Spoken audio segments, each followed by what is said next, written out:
Whew, okay, so now we're going to get into the heart and meat of manipulating the DOM. It's going to be really exciting. I'm really amped. So you can see here on the screen, it's looking pretty good. It's looking pretty funky, but of course there's no functionality. Before we begin though, I just want to show you a few things. I just kind of want to give you a high level recap. So if we inspect this document here and we go to the console, what are some of the things I just want to recap you on? Let me just zoom in a little bit here. So what do I want to recap you on? Just a few things. Firstly, just remember how we've structured our code. And I want us to begin by looking at how we add an item dynamically to this list. So taking a step back, remember how we've structured our code. We've taken our UL element and we've got lists under it. And we've wrapped that entire thing within a div tag. And the div tag is an ID of grocery list, or is a grocery item. Let's just have a look here. Let's go to our code. It's grocery list. That's our div.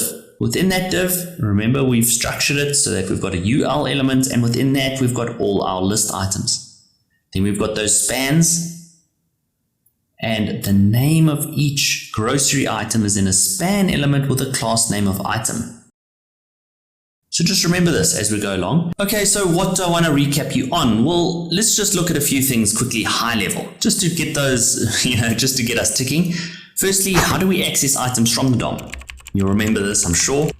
What we can do is we can define a variable called grocery item, and then we can access our document object. On that, we can access the query selector.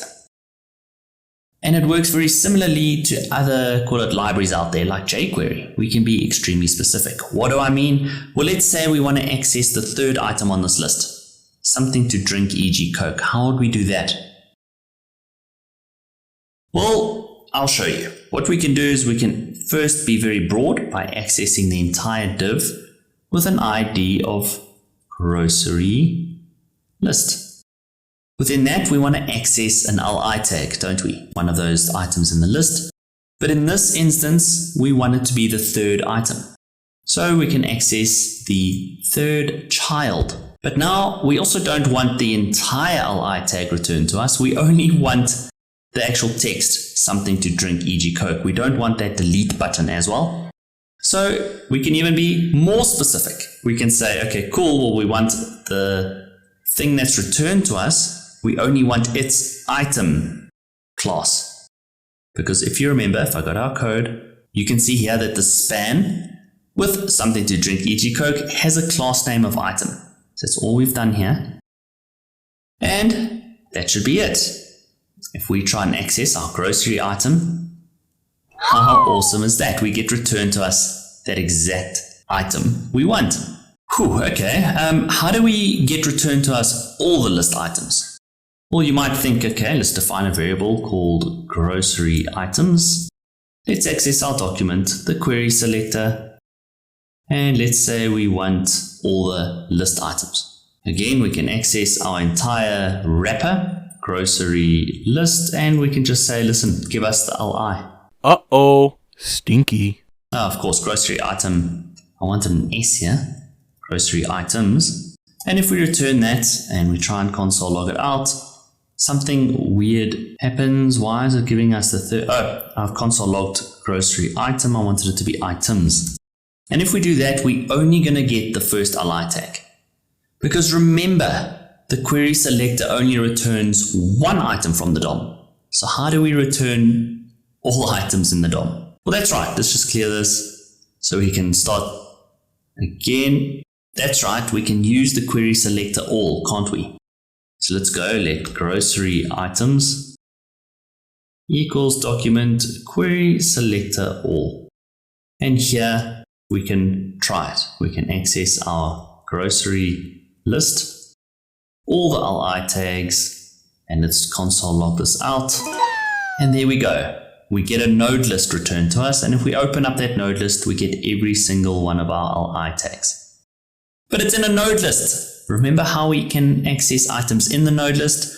Well, you can access it like a normal array. So if you want the first li, we can just do the brackets and 0. That'll give us the first li tag.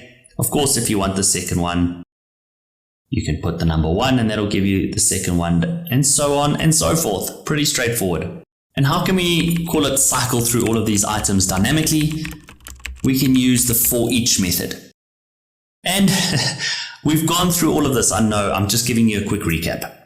But anyway, why can we use the forEach method? Well, because it's a node list. If we use other access methods like query selector, for example, we don't have access to the forEach. It's only when we use certain ones that return a node list to us, like query selector all, for example. So how does that work? Well, we can access our grocery items, we can access the forEach method, and we can say here for each item returned to us, we want to perform a specific function. And I don't know, let's say we want to access the item and we want to change its text content property to beer. Do you think that'll work? There we go. How cool is that? So that's one way we can iterate through all the items in the list and start manipulating its content. Something else we can do when you don't want to override something is you can append it to what's ever there already. So what we can do, for example, is take our grocery list items, the forEach, and instead of assigning the entire text content to something new, we can just append it. And you append it by including the addition symbol. And here we can just say that's a grocery item. Let's see if that works. And there we go. Now we've just added something new. We can continue to play around with this ad infinitum. It really is fun. I just wanted to give you a very high level kind of summary or recap of what we've done in previous lectures. The other thing, just before I finish off this lecture, is let's go to the elements here. Let's get rid of all this. And just remember, we're working with all these things. We're working with nodes. Remember, everything is pretty much a node in the DOM. We've got element nodes, and element nodes are very straightforward. It's like this div here is an element node. But we don't only have element nodes, do we? We've got a whole range of different types. We've got comment nodes, for example. You can see here section 1, section 2, section 3. Those are comment nodes. We don't only have comment nodes though, do we? We've got a ton of things. We've got text nodes. If we open up one of these divs, we open up the UL and the li tag. There we go. I mean, we've manipulated this now, so it's not exactly the same as our HTML. But there's a text node. Beer grocery item is a text node. We don't only have text nodes, we've also got attribute nodes. For example, this h2 tag has an attribute with a property called class, and we've given that a value of title. So there you go. I hope this has jogged your memory. I hope it's kind of making sense. But enough talk. I feel like it's time for us to get into the nitty-gritty aspect of making this work. So I'm super excited, and I'll see you in the next lecture.